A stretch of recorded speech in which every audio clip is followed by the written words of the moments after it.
And Jesus told them this parable. Suppose one of you has 100 sheep and loses one of them. Does he not go leave the 99 in the fold and go after the lost lamb until he finds it? And when he finds it, he joyfully puts it on his shoulders and goes home. And he calls his friends and neighbors together and says, "Rejoice with me, I have found my lost sheep." And they rejoice with him. And I tell you that in the same way, there will be more rejoicing in heaven over one sinner who repents than 99 who don't need to repent. Okay? Some of you have heard that story before, but I wrote it here with 3 mistakes. Forgive me, but I did it on purpose. And this is important as we understand the mission of the church. Mistake number 1, I said he left the sheep in the fold. And the truth of the matter is, it says he left the 99 in the open country. What does that mean for us? That means that the shepherd took a risk leaving those 99 out in the open country, but he was so concerned about the lost one that he couldn't let it go, and he left the 99 out there where they were vulnerable, okay?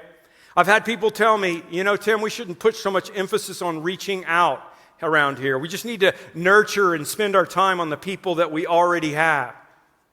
And I always say to them, if you were a dad and your kid was lost, is that the way you would feel?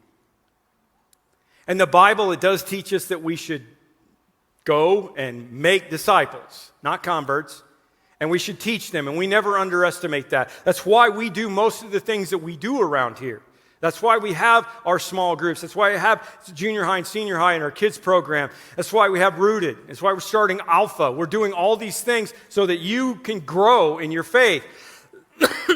But Jesus is primarily concerned about the sheep that doesn't have any flock. Literally, the shepherd is not as concerned about those who are already saved as he is the ones who are not. Because he's concerned about this one.